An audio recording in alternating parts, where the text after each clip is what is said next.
वर्ष 2025 में लागू किए गए नए वक्फ अधिनियम के तहत मध्य प्रदेश में वक्फ बोर्ड का पुनर्गठन करते हुए राज्य सरकार ने कर दिया है। मध्य प्रदेश पहला ऐसा राज्य बना है जिसने अधिनियम के तहत सबसे पहले वक्फ बोर्ड में सदस्यों की नियुक्ति की है। प्राविधान के अनुसार 2 हिंदू सदस्यों को भी बोर्ड में शामिल किया गया है। बोर्ड में कुल 11 सदस्यों को रखने का प्राविधान है, जिसमें से कुछ पदेन होते हैं, जिससे स्टेट बार काउंसिल का अध्यक्ष और आयुक्त पिछड़ा वर्ग एवं अल्पसंख्यक कल्याण शामिल है।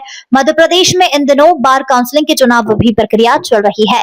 इस कारण कोई अध्यक्ष नहीं होने के चलते इसे छोड़कर बाकी सदस्यों की नियुक्ति कर दी गई है।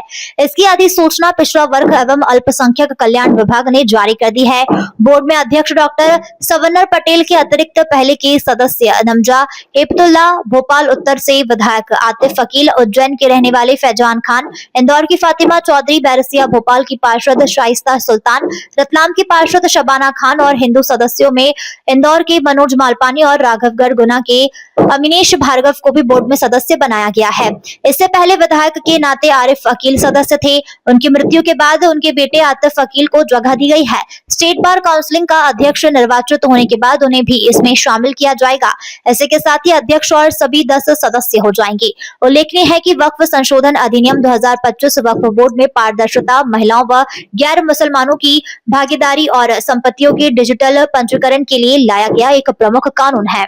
जो जिम्मेदारियां हैं उसका पूरी निष्ठा से निर्वहन करेंगे।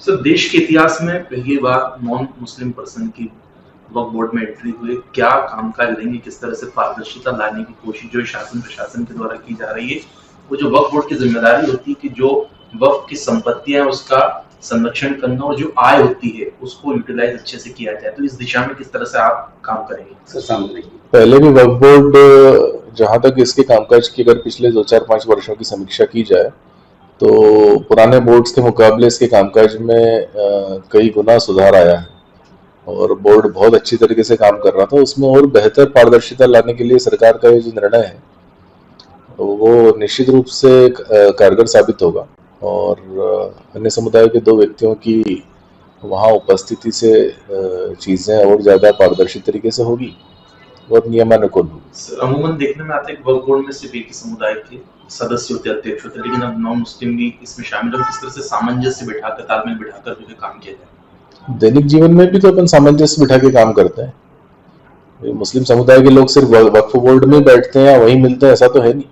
अपने दैनिक जीवन में, अपने आसपास में, समाज में बहुत सारे मुस्लिम लोगों से, हिंदुओं का मुस्लिमों से आपस में एक दूसरे से काम पड़ता है, तो सामंजस्य बना के काम चल ही रहा है। तो एक और बोर्ड में अगर बैठेंगे तो निश्चित रूप से सामंजस्य बनेगी, उसमें कुछ नया नहीं है। सर, कई बार देखने में आता है कि जो वक्फ की संपत्तियां उस पर अतिक्रमण की शिकायतें मिलती है कि लोग कब्जा कर लेते, तो उससे किस तरह से निपटा जाए? उसके लिए निश्चित रूप से सारे नियम हैं। जहाँ पर भी अतिक्रमक हैं तो अतिक्रमण की शिकायतें हैं, उसकी निराकरण होंगे, संबंधित अथॉरिटी से वो हल होती आई हैं और होती रहेंगी। सर, जब ये संशोधन किया गया कि 2025 में कि हिंदू लोगों को भी इसमें शामिल करना चाहिए, तो जब आपके पास में बात आई तो आप क्या बातें हुई आपसे और आपने किन बातों को लेकर सहमति जताई सदस्य बनने पर? देखिए, सदस्य बनने से पहले ये सारे संशोधन हो चुके थे। सदस्यों का नॉमिनेशन करना ये सरकार का काम था और उन्होंने उन नियमों के बनने के बाद किया और नियमों के अनुकूल किया। तो जो पॉलिसी बनी है उसमें तो सदस्यों का कोई रोल होता नहीं है, जो अभी सदस्य निर्वाचित हुए, नॉमिनेट हुए। पर अब जब नॉमिनेशन हो गया तो सारी चीजें ठीक से होंगी। देखिए, जब वक्फ संपत्तियों का पूरा डिजिटल रिकॉर्ड बन जाएगा तो निश्चित रूप से एक मॉनिटरिंग बहुत आसान हो जाएगी बोर्ड के लिए और वो सारी चीजें चिन्हित भी हो जाएगी, विवाद चिन्हित हो जाएंगे, अतिक्रमण चिन्हित हो जाएंगे, तो चीजें हल हो जाएगी।